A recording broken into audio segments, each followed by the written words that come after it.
Captain Jack Morrison stood on the bridge of the U.S. Independence. His blue eyes watched the empty space in front of him. Behind him, his crew worked at their stations. They all knew something big was about to happen.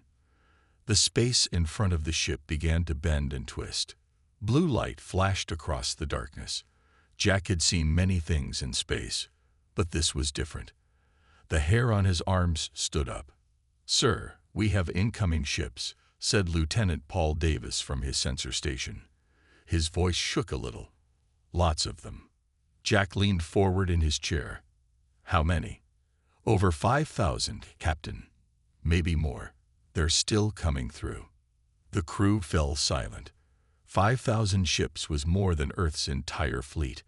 Jack pressed a button on his armrest. "This is Captain Morrison to Earth Command.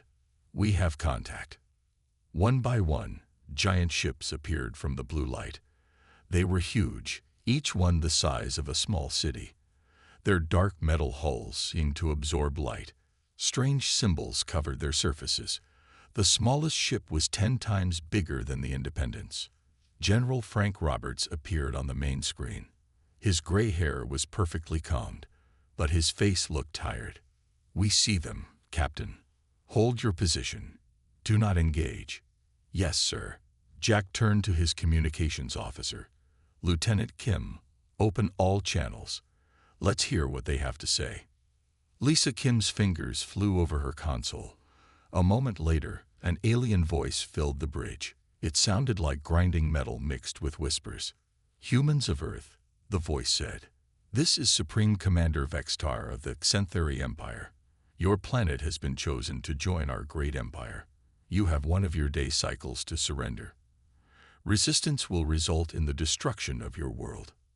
The transmission ended. The bridge was quiet again. Jack could hear his own heartbeat. On Earth, Ambassador Lisa Chen sat in the United Nations building. She had just heard the same message. Around her, world leaders talked in worried voices. She stood up and walked to the window. Outside, people went about their normal lives. They had no idea their world might end tomorrow. Her phone rang. It was the president. "Lisa, we need you at the emergency meeting. Now." She grabbed her jacket and ran to the elevator. As the doors closed, she thought about her 2 children at home. They were probably doing homework. She pushed the thought away. She had a job to do. Back in space, General Roberts called another meeting. This time, only the highest military leaders were on the secure channel. "Activate Protocol 7, he said. "It's time." Deep underground, in bunkers that didn't exist on any map, soldiers began working. They turned on systems that had been sleeping for years. Weapons that the public didn't know about came online. Earth looked helpless, but it had secrets. Dr. Amy Watson worked in one of these secret places. She was the lead scientist on Earth's biggest secret project. Her team had found something incredible 20 years ago. Now they might need to use it. "Run the final checks," she told her team. "Everything must be perfect." The quantum shield generator hummed with power. It was based on alien technology found in an old crash site. Amy had spent her whole career making it work. She hoped it would be enough. Above Earth, the Xanthari fleet spread out. Supreme Commander Vextar sat in his command chair. He was 8 feet tall with gray skin and 4 arms. His black eyes looked at Earth on his screen. "Such a small blue world," he said to his officers. "They have some ships, but nothing compared to our power. This will be easy." His officers agreed. They had conquered hundreds of worlds. Earth would be just another victory. They didn't know that sometimes the smallest creatures could be the most dangerous.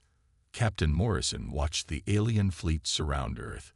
He knew the next 24 hours would decide everything. Either Earth would surrender and become slaves, or they would fight. He already knew which one they would choose. The countdown had begun. The United Nations building had never seen so much activity. Guards stood at every door. Military vehicles filled the streets outside. Inside, Ambassador Lisa Chen walked through the main hall. Her heels clicked on the marble floor. She carried a briefcase that held Earth's response to the aliens. In the meeting room, world leaders sat around a long table. Their faces were serious. Some looked scared. Lisa took her seat and opened her briefcase. "Ladies and gentlemen," she said, "we have 12 hours left. The Xanthari delegation will arrive in 1 hour. I need to know our final decision." The President of the United States spoke first. "We cannot surrender. Freedom is worth fighting for." The Chinese premier nodded. "I agree. But can we win?" General Frank Roberts stood up. He pressed a button, and a hologram appeared above the table. It showed Earth's hidden defense systems. "We have been preparing for this day. Our weapons are ready. Our shields are ready. We can fight." Lisa looked around the room. "Then we are all agreed. We will not surrender." Every leader raised their hand in agreement. Lisa smiled. It was a sad smile, but also brave. "Then I will deliver our message." Above Earth, Supreme Commander Vextar prepared his delegation. He chose his best officers to go with him. They put on their formal uniforms. Vextar thought this would be a simple meeting. The humans would bow down and beg for mercy. He had seen it many times before. The Xanthari shuttle left the command ship. It was painted gold and covered with precious gems. The aliens wanted to show their power and wealth. They flew toward Earth like kings visiting peasants. On the U.S. Independence, Captain Jack Morrison watched the alien shuttle pass by. His hands tightened on his chair. He wanted to shoot it down, but he had orders to wait.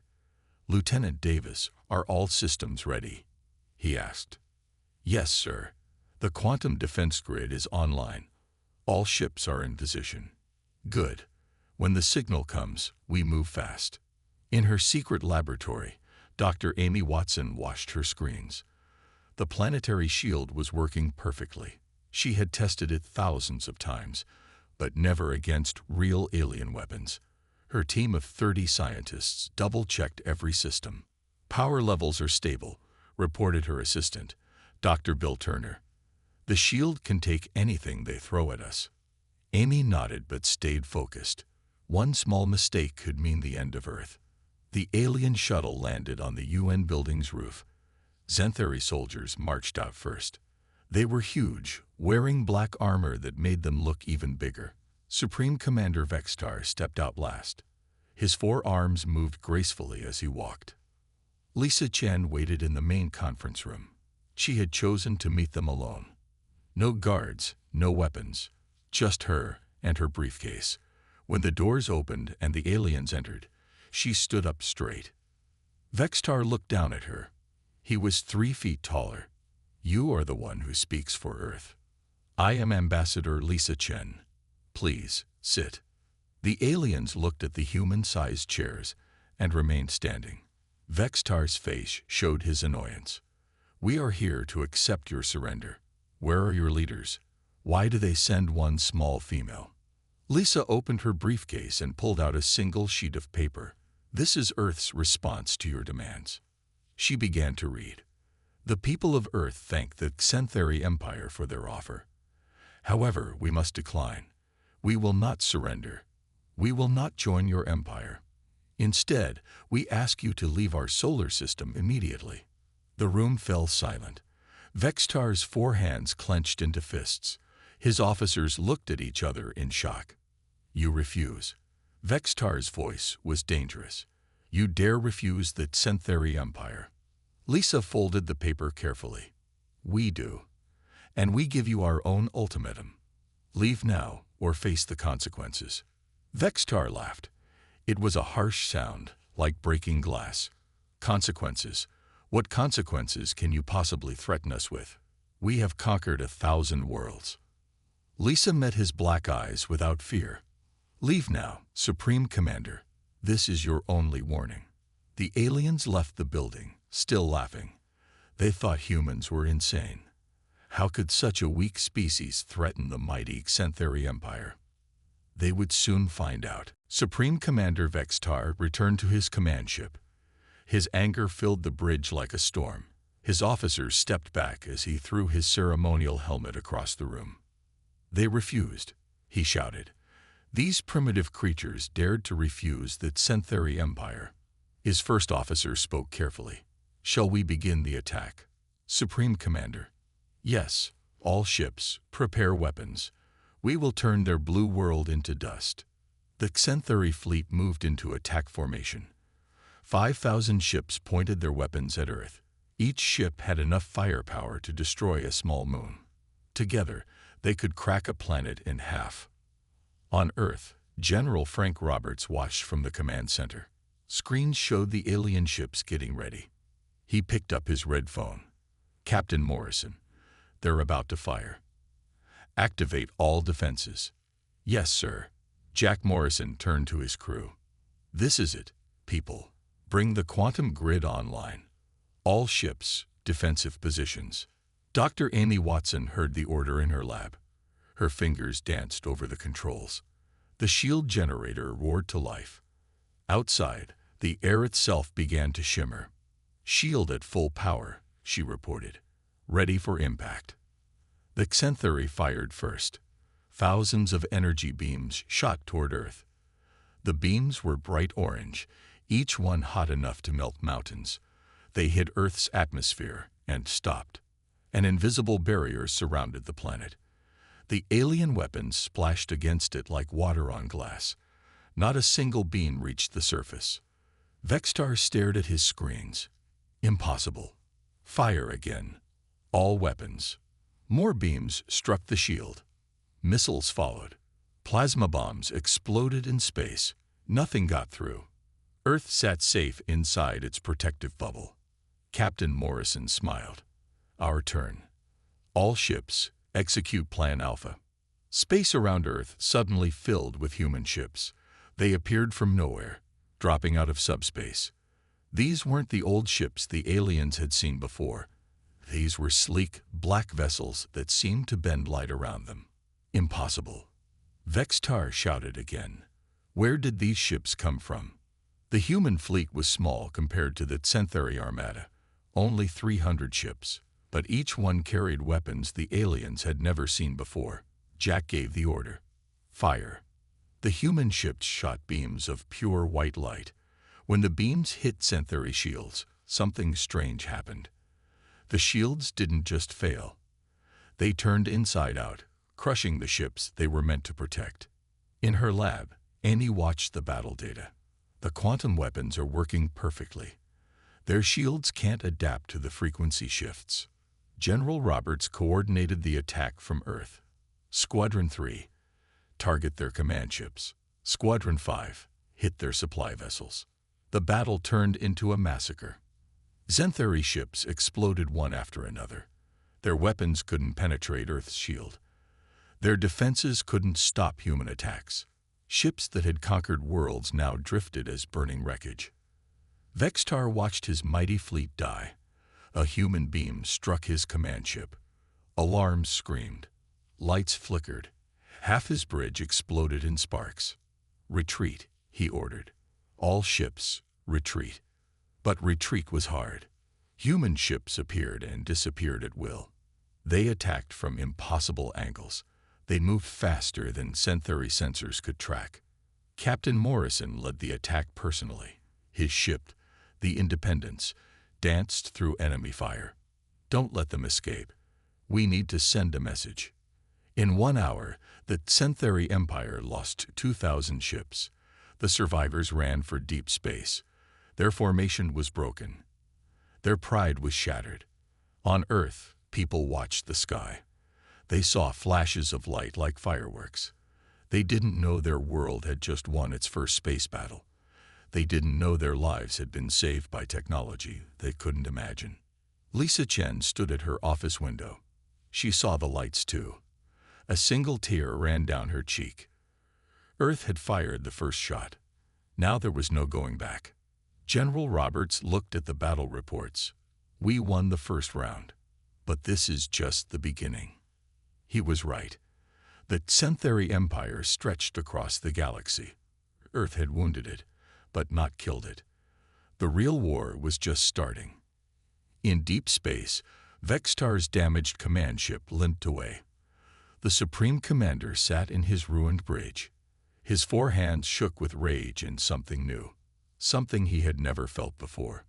Fear. Dr. Amy Watson stood before the World Council in a secure underground bunker. Behind her, massive screens showed star maps and ancient symbols. The leaders of Earth sat in silence, waiting for her to speak. 20 years ago, Amy began, we found a crashed ship in Antarctica. Inside, we discovered more than just alien technology. We found records, history, the truth about Earth.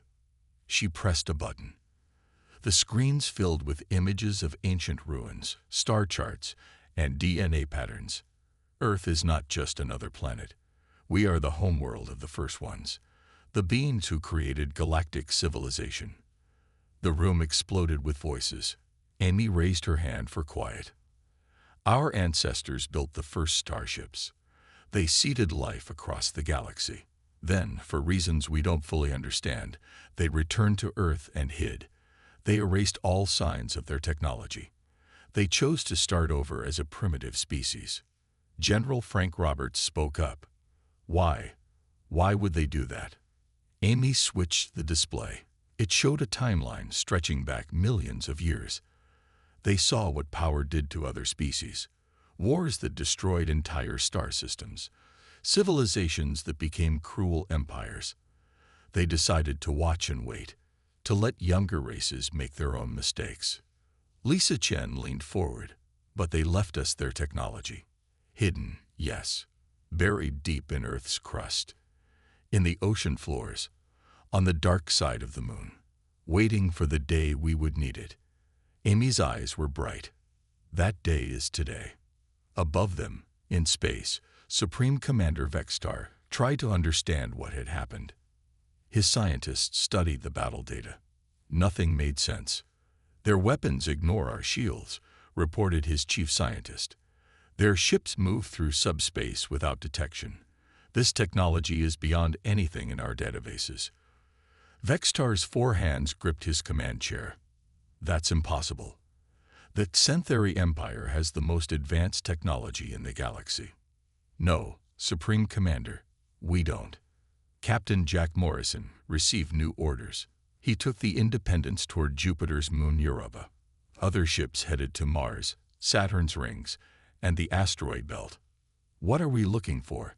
Asked Lieutenant Paul Davis. Jack smiled. Our inheritance. Deep beneath Europa's ice, ancient machines woke up. They had waited 50,000 years for this moment. On Mars, buried cities pushed through red sand.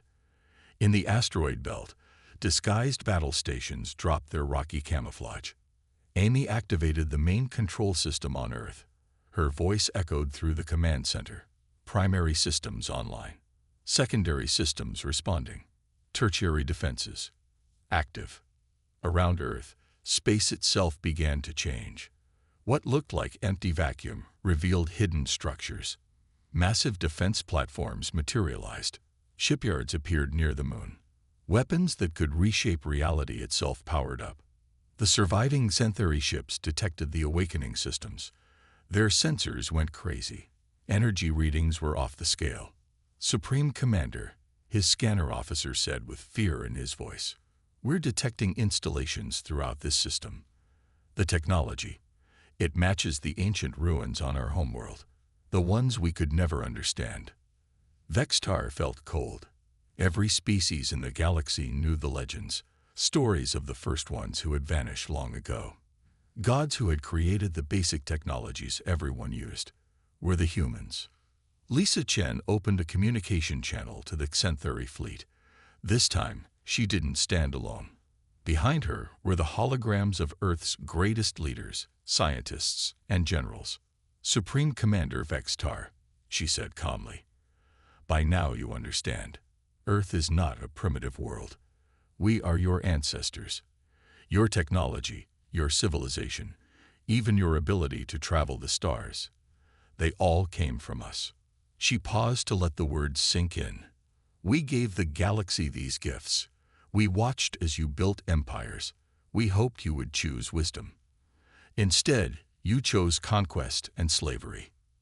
Amy Watson joined the transmission. She held up a small device. This contains the command codes for every major system in your empire.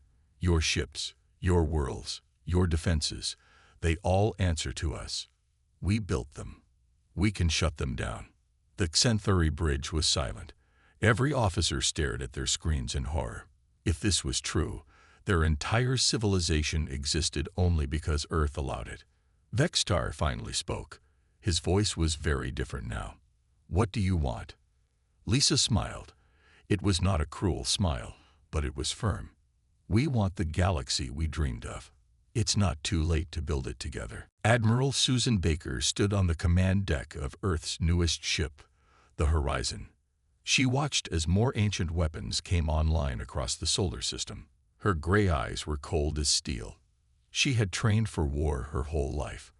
Now she commanded power beyond imagination. Open a channel to the Xanthari command ship, she ordered. Supreme Commander Vextar appeared on the screen. His proud posture was gone. His 4 arms hung limp at his sides. Behind him, his bridge crew worked in fearful silence. Supreme Commander, Susan began. I am Admiral Baker of Earth Defense Forces. You have 1 hour to hear our terms. Vextar nodded slowly. We are listening.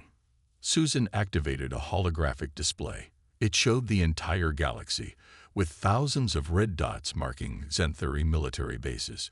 Your empire controls 3,000 inhabited worlds. You have enslaved over 900 species. This ends today. She touched the display. The red dots began to flash. We have activated shutdown protocols in all your major systems. Your weapons, your shields, your faster-than-light drives. They will stop working on our command. Captain Jack Morrison demonstrated Earth's power. His ship fired a single beam at an abandoned asteroid. The asteroid didn't explode. It simply vanished, erased from reality. That was our smallest weapon, Jack said over the communication channel. We have bombs that can delete entire star systems. We prefer not to use them. Dr. Amy Watson joined the transmission from Earth. She showed technical readouts that made the Xanthari scientists gasp. Your home system has 12 inhabited planets. We can remove its sun with 1 shot. Your species would have 8 minutes before freezing in eternal darkness. Vextar's voice shook. You would commit genocide. Lisa Chen appeared next to Amy.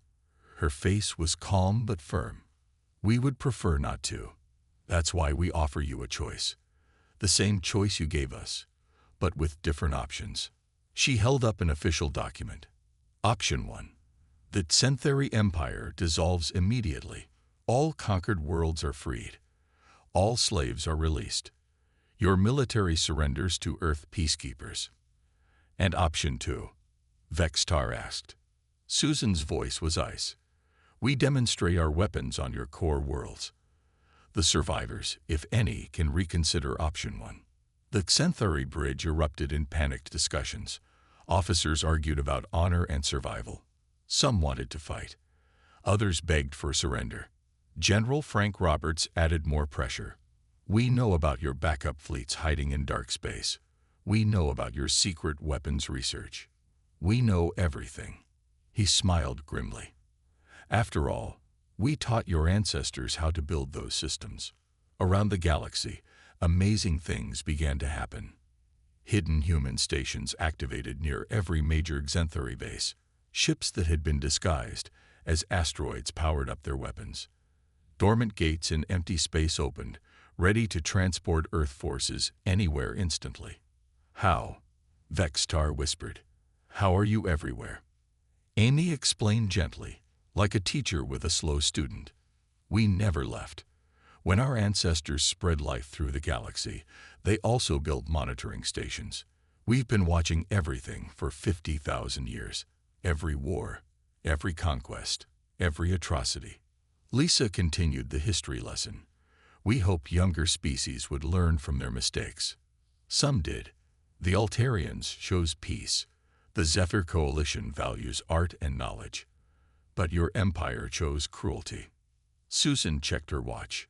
30 minutes remaining. Supreme Commander, decide. Vextar looked at his officers. He saw fear in their eyes. Not just fear of death, but fear of losing everything they had built. Their empire, their power, their pride. If we surrender, he asked slowly, what happens to my people? Lisa's expression softened slightly. The Centauri joined the community of free worlds. You keep your culture, your language, your traditions, but no more conquests, no more slaves. You become equals with those you once oppressed. And if they want revenge, Vextar's greatest fear showed in his voice. Earth will protect all species during the transition. Frank Roberts promised, including yours. We want peace, not vengeance. 20 minutes left. The fate of a galactic empire hung in the balance. Earth waited patiently for an answer, while ancient weapons tracked every Centauri ship in existence. The countdown continued. Supreme Commander Vextar stared at the countdown timer. 5 minutes remained. His 4 hands trembled as he reached for the communication button. His officers watched in silence. Admiral Baker, he said softly, the Centauri Empire accepts your terms. We surrender. The words echoed through space. On 1,000 worlds, beings held their breath. The mighty Centauri Empire had never surrendered to anyone. Admiral Susan Baker nodded. A wise choice, Supreme Commander. Stand down all your forces immediately. Within seconds, the news spread across the galaxy. Faster than light communications carried the message to every Centauri base, every conquered world, every slave camp. The empire that had ruled for 10,000 years was finished. On the planet Corva, slaves in the crystal mines heard the announcement. They dropped their tools and walked out into sunlight they hadn't seen in years. Guards threw down their weapons and ran. Captain Jack Morrison led the first Earth peacekeeping fleet to the Centauri homeworld. Hundreds of human ships appeared in their sky. But instead of weapons, they brought food, medicine, and advisors. This is Captain Morrison to all inhabitants. Earth protection forces have arrived. Violence against any being will be punished. All are safe now. On the desert world of Sar, the reptilian Vascari people emerged from underground cities. The Centauri had hunted them nearly to extinction. Now they stood freely under their orange sun, crying tears of joy. General Frank Roberts coordinated the galaxy-wide liberation from Earth's command center. His screen showed thousands of worlds changing in real time. Send medical ships to Sector 7. Food supplies to the Outer Rim. We have 3 billion refugees moving on the core worlds. Lisa Chen worked without sleep, establishing contact with former slave species. Each had different needs. The aquatic Bendithi required water worlds. The energy beings from Luxor needed special containment fields. Earth had planned for everything. Dr. Amy Watson shared technology freely. Here are water purification systems, she told the Drex ambassador. This is how to grow food in space. These medical scanners work on all known life forms. The Centauri fleet commanders faced a different challenge. Ships that had terrified the galaxy now transported supplies. Weapons designed for destruction cleared asteroid fields for new colonies. Soldiers became builders. A young Centauri officer named Crix watched his captain organize food shipments. Why are they helping us? He asked. We were their enemies. The captain had fought in 100 battles. Now he loaded medicine boxes. Because they are better than us, Crix. They could destroy us. Instead, they teach us. Rebellions erupted on some Centauri worlds. Not against Earth, but against their own corrupt leaders. Local governors who had grown rich from slavery found angry crowds at their palaces. The old ways died hard, but they died fast. Earth's ancient monitoring stations activated everywhere. They projected shields over cities to prevent violence. They broadcast messages of hope in 1,000 languages. They showed former enemies how to live as friends. Vextar himself traveled to Earth. He stood before the United Nations, his proud head bowed. I spent my life conquering others. Now I ask for something harder. Teach us to be better. Lisa Chen personally guided him through refugee camps. He saw species his empire had almost destroyed. He met children whose parents his forces had killed. The weight of his crimes crushed him. "Can they ever forgive us?" he asked. "Forgiveness takes time," Lisa replied. "But it starts with change. Your actions now matter more than your past." 3 months after surrender, the transformation was remarkable. Former slave worlds held free elections. Trade replaced conquest. Science academies opened where military bases once stood. Captain Morrison visited a mixed colony where humans, Centauri, and 6 other species worked together. Children played in the streets without fear. Markets sold goods from across the galaxy. "Look at that," said his first officer, pointing at a Centauri teacher helping human children with mathematics. 6 months ago, they were enemies. Jack smiled. Now they're neighbors. This is what Earth always dreamed of. The Galactic Empire was dead. Something better was being born. But birth is never easy, and the biggest challenges still lay ahead. The galaxy would need all of Earth's wisdom to heal from 10,000 years of pain. 1 year passed since the fall of the Centauri Empire. The galaxy looked very different now. Ambassador Lisa Chen stood at the podium in the new Galactic Assembly Hall on Earth's moon.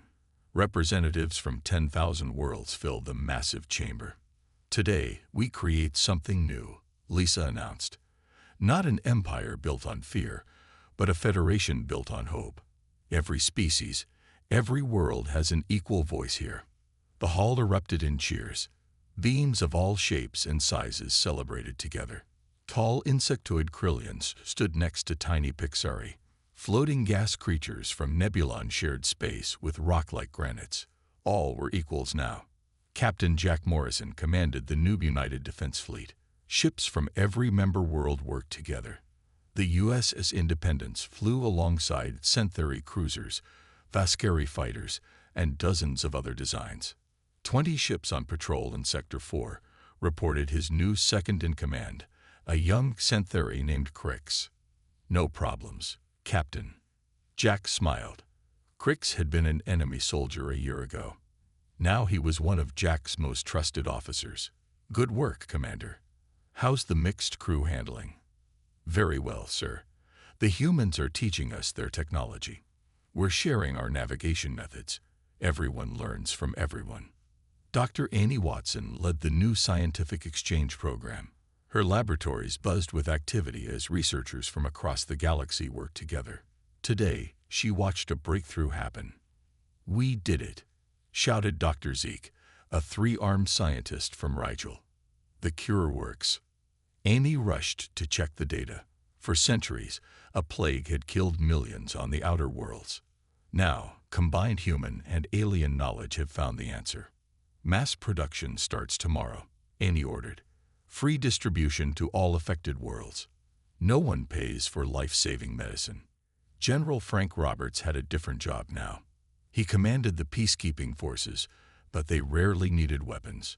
His troops built schools, hospitals, and homes on worlds recovering from slavery. Today, he visited New Haven, a colony for refugees. Mixed families lived in peace. Centauri orphans played with human children. Former slaves worked as teachers and doctors. "General," said the colony director, a former slave named Tala, "the new water system is working perfectly. Crops are growing. People are happy." Frank felt proud. This was better than any military victory. "Keep up the good work. Earth stands ready to help with anything you need." Supreme Commander Vextar no longer led fleets. He served as ambassador for the Centauri people. Today, he spoke at a memorial for victims of the old empire. His 4 hands held flowers from 100 worlds. "We cannot change our past," he said to the crowd, "but we dedicate our future to peace.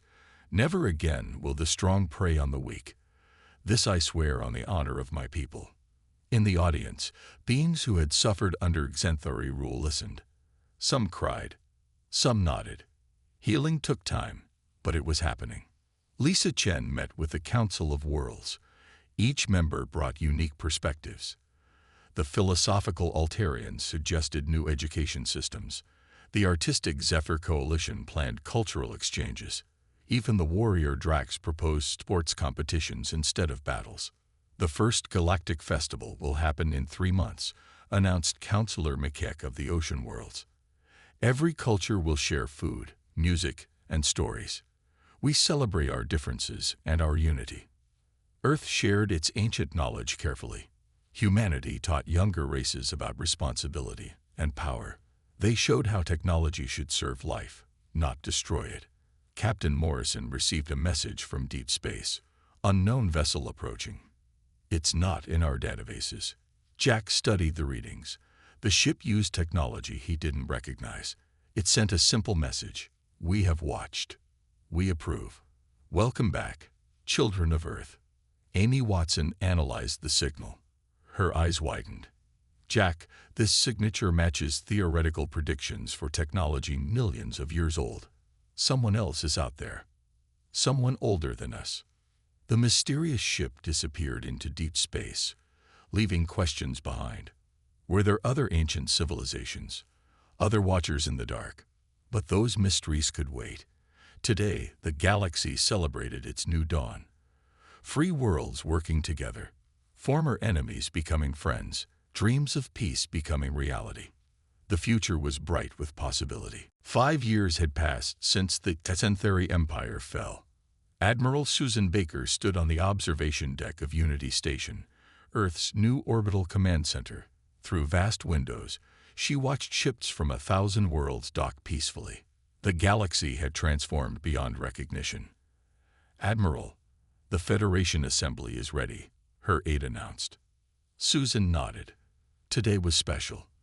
The first graduates of the Galactic Peace Academy would receive their commissions. Young beings from every member world had studied together, learning to be guardians of the new order. In the Great Hall, families gathered. A young Xanthari named Vera stood next to her human friend Marcus. They had trained side by side for 3 years. Vera's grandfather, Vextar, watched from the audience with tears in his old eyes. Captain Jack Morrison administered the oath. Do you swear to protect all life? To serve peace over power? To place justice before personal gain? We swear, shouted 500 voices in unison. Species that had been enemies now stood as brothers and sisters in service. Dr. Amy Watson presented each graduate with a special gift. This device contains the combined knowledge of all member worlds. Use it wisely. Knowledge is meant to be shared, not hoarded. The ceremony ended with a surprise. Lisa Chen unveiled a massive monument. It showed beings of all species reaching toward the stars together. At its base, words in every known language read, from many, one, from more, peace, from fear, hope. Later, in her office, Lisa met with the Inner Council. They discussed the mysterious signals from deep space. More ancient ships had been detected, watching from afar. They're testing us, Amy suggested, seeing if we've truly changed. General Frank Roberts disagreed. I think they're proud. Earth's children have finally grown up. Reports came in from across the galaxy. The planet Corva, once a slave world, now hosted the largest university in the Outer Rim. The warrior Drax had started an interspecies sports league that drew billions of fans. Former weapons factories produced farming equipment and medical supplies. Captain Morrison visited a memorial on the Xanthari homeworld. Crix, now a full commander, joined him. They read names carved in stone, victims of the old empire, beings who died in the war, heroes who chose peace over vengeance. My grandfather was a conqueror, Crix said quietly. I want my children to know a better legacy. Jack put a hand on his friend's shoulder. They will. We're writing that legacy now. The scientific exchange program achieved wonders. Hunger disappeared from civilized worlds. Diseases that had plagued species for millennia found cures. Amy's team even cracked the secret of perfect universal translation. No more misunderstandings, Amy announced proudly. Every being can speak to every other being clearly. Language barriers are gone forever. Trade flourished between worlds. Art and culture spread freely. The Zephyr Coalition's music could be heard in Centauri concert halls. Rigelian poetry inspired human writers. Cuisine from 1,000 worlds mixed in ways no one had imagined. One day, Vextar visited Earth's ancient site in Antarctica, where researchers had found the first alien artifacts. Lysa Chen guided him through the underground chambers. "This is where it all began," she said, "where we learned who we really were." Vextar touched the ancient walls reverently. "Your ancestors were wise. They knew that power without wisdom leads to destruction. They chose to wait, to watch, to hope. And their patience saved the galaxy," Lysa replied. As the sun set over Earth, Amy received a final message from the mysterious Watchers. "Well done, children of Earth. The test is passed. When you are ready, we will meet again. Until then, guard what you have built." Admiral Baker gathered all Earth's leaders for one last meeting of the day. They raised glasses filled with wine from member worlds. "To the future," Susan toasted. "To peace earned through strength. To unity forged from diversity. To dreams that became reality." Outside, the stars shone on a galaxy at peace. Children slept safely on 10,000 worlds. Former slaves owned their own destinies. Warriors had become builders. Fear had given way to friendship. Earth's long vigil was over. Humanity's true purpose was fulfilled. The galaxy no longer needed an empire. It had found something better: a family.